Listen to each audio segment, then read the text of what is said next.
नमस्कार। अगला सैम हिंदी कक्षा में मैं सुनीति मिश्रा आप सबका हार्दिक स्वागत करती हूँ। तो बच्चों, आजकल हम पढ़ रहे हैं बाल महाभारत कथा और आज हम पढ़ने जा रहे हैं उसका 18वां अध्याय भीम और हनुमान। पिछले पार्ट में आप पढ़ चुके थे कि किस प्रकार से आश्रम में श्री कृष्ण पांडवों से मिलने आए और धृष्टद्युम्न जो पांडवों के बेटे थे उनको लेकर धृष्टद्युम्न चले गए पांचाल देश और श्री कृष्ण सुभद्रा और अभिमन्यु के साथ उन अभिमन्यु को द्वारका ले आए थे। यहाँ तक हमने समाप्त किया था। इस पार्ट में हम पढ़ेंगे भीम और हनुमान, जिसमें हम देखेंगे कि किस प्रकार हनुमान भीम के अभिमान को चकनाचूर कर देते हैं। सुहावना मौसम था। द्रौपदी आश्रम के बाहर खड़ी थी। इतने में एक सुंदर फूल हवा में उड़ता हुआ आया और द्रौपदी के पास आ गिरा। द्रौपदी ने फूल को उठा लिया और भीमसेन के पास जाकर बोली, क्या तुम जाकर ऐसे ही कुछ फूल मेरे लिए ला सकोगे? यह कहती हुई द्रौपदी हाथ में फूल लिए फिर युधिष्ठिर के पास दौड़ी गई। द्रौपदी की इच्छा पूरी करने के लिए भीमसेन उस फूल की तलाश में चल पड़ा। चलते चलते वह पहाड़ की घाटी में जा पहुंचा, जहां केले के पेड़ों का एक विशाल बगीचा लगा हुआ था। बगीचों के बीच में एक बड़ा भारी बंदर रास्ता रोक के लेटा हुआ था। बंदर ने भीम की ओर देख के बोला, अरे वो मैं कुछ अस्वस्थ हूँ, मतलब मेरा स्वास्थ्य ठीक नहीं है, इसलिए लेटा हुआ हूँ। जरा अभी आंख लगी थी और तुमने आके मेरी नींद खराब कर दी। मुझे क्यों जगाया तुमने? बंदर ने कहा। एक बंदर को इस प्रकार मनुष्य जैसा उपदेश देने पर भीमसेन को बड़ा गुस्सा आया। उन्होंने कहा, जानते हो मैं कौन हूँ? कुरुवंश का वीर, कुंती का बेटा हूं मैं। मुझे रोको मत, मेरे रास्ते से हट जाओ, मुझे आगे बढ़ने दो। क्यों? क्योंकि भीमसेन को अपनी ताकत का घमंड हो गया था। बंदर बोला, देखो भाई, मैं तो बूढ़ा हूं, कठिनाई से उठ बैठ सकता हूं। ठीक है, यदि तुम्हें आगे बढ़ना ही है तो मेरे ऊपर से लांघ के मुझे चले जाओ। भीमसेन ने कहा, किसी जानवर को लांघना उचित नहीं है, ये तो शास्त्रों में अनुचित कहा गया, इसी से मैं रुक गया, नहीं तो मैं तो तुम्हें एक ही छलांग में पार कर जाता। बंदर ने कहा, भाई मुझे जरा बताना कि वो हनुमान कौन था जो समुद्र को एक ही छलांग में लांघ गया था? भीमसेन जरा कड़क कर बोले, क्या कहा? तुम महावीर हनुमान को नहीं जानते?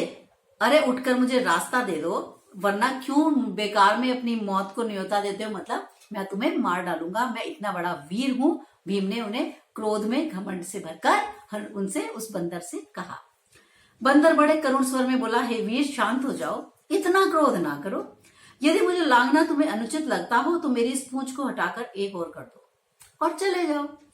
भीमसेन ने बंदर की पूंछ एक हाथ से पकड़ ली, लेकिन आश्चर्य, भीम ने पूंछ पकड़ तो ली पर उससे वो जरा सी भी हिली भी नहीं। उठने की बात तो बहुत ही दूर किया। उसे बड़ी हैरानी होने लगी, ताज्जुब होने लगा, ये क्या हुआ? उसने दोनों हाथों से पूंछ पकड़ के खूब जोर लगाया, किंतु पूंछ जैसी की तैसी वहीं धरी रही। भीम बड़ा लज्जित हुआ। लज्जित मतलब बहुत ही उसको शर्मिंदा हुआ, शर्म आई। उसका गर्व चूर चूर हो गया, मतलब उसका घमंड चूर हो गया। उसे विस्मय होने लगा, यानी हैरानी होने लगी कि ये कैसे हो सकता है, मुझसे ज्यादा ताकतवर यहाँ कौन है?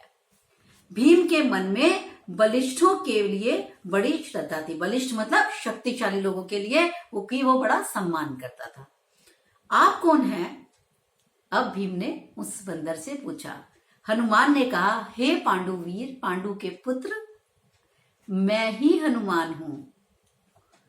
वानर श्रेष्ठ, मुझसे बढ़कर भाग्यवान और कौन होगा जो मुझे आपके दर्शन प्राप्त हुए। अब भीम एकदम शर्मिंदा हो गया और उसने कहा, हे वानरों में सबसे श्रेष्ठ हनुमान, मुझसे ज्यादा बढ़कर कोई भी संसार में क्या नहीं होगा? भाग्यवान नहीं होगा, कोई भी इतनी अच्छी किस्मत वाला नहीं होगा जिसकी वजह से, मतलब जैसे मैंने आपको आपके दर्शन सामने से कर लिए।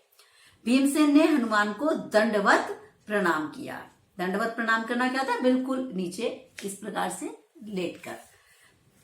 मारुति ने, हनुमान का एक नाम मारुति भी है। अगर आपको हनुमान के पर्यायवाची पूछे जाते हैं तो उस पर्यायवाची में पवन पुत्र, मारुति आप दोनों लिख सकते हैं। वो पवन के पुत्र थे और मारुति भी हवा में चलने वाले, हवा में उड़ने वाले। मारुति ने उन्हें आशीर्वाद देते हुए कहा, भीम, युद्ध के समय तुम्हारे भाई अर्जुन के रथ पर उड़ने वाली ध्वजा, ध्वजा मतलब झंडा जो लगाते हैं, फ्लैग जो लगाते हैं, उस पर मैं विद्यमान रहूंगा। यानी मैं उस पर, मेरी जो तस्वीर है वो अंकित रहेगी और तुम समझ लेना कि मैं तुम्हारे साथ हूं। विजय तुम्हारी ही होगी। इसके बाद हनुमान ने भीमसेन को पास के झरने में खिले हुए सुगंधित फूल दिखाए कि वो खुशबूदार फूल जो तुम ढूंढ रहे हो वो वहां पर झरने के निकट है। फूलों को देखते ही भीमसेन को द्रौपदी का स्मरण हो आया कि अरे मैं तो अपनी पत्नी द्रौपदी के लिए वो सुगंधित फूल लेने आया था। और उसने जल्दी से फूल तोड़े और बड़े वेग से, यानी बड़ी तेज गति से आश्रम की ओर चल पड़ा। तो ये अच्छी कहानी है। इसका मतलब क्या है कि कभी भी हमें अपनी ताकत का, अपनी शक्ति का घमंड नहीं करना चाहिए। जहां तक हो सके हमको विनम्र रहना चाहिए और जो भी कार्य आप विनम्रता से, बहुत सरलता से हल कर सकते हैं, वो कभी भी आप किसी को अपना रौब दिखाकर, आप कभी भी क्रोध से, कड़वे वचनों द्वारा कभी भी आप दूसरे को नहीं जीत पाएंगे। ठीक है, तो इस कहानी से हमें ये शिक्षा भी मिलती है। एक दो प्रश्न देख लेते हैं। पहले मैं आपको शब्दार्थ बता देती हूँ। ताज्जुब आश्चर्य, विस्मय ये भी आश्चर्य, बलिष्ठ शक्तिशाली, मारुत हनुमान जैसा मैंने आपको बताया था, अस्वस्थ बीमार, अनुचित जो बिल्कुल उचित ना हो, नाहक बेकार, न्योता निमंत्रण, स्मरण याद। एक दो छोटे से प्रश्न कर लेते हैं। द्रौपदी ने फूल देखकर भीम से क्या कहा? द्रौपदी ने फूल देखकर भीम से वैसे ही फूल लाने के लिए अपने लिए कहा। भीम जब फूल लेने गए तो रास्ते में किससे भेंट हुई? भीम जब फूल लेने गए तो रास्ते में उनकी भेंट हनुमान से हुई। क्रोधित भीम ने बंदर को अपना परिचय कैसे दिया?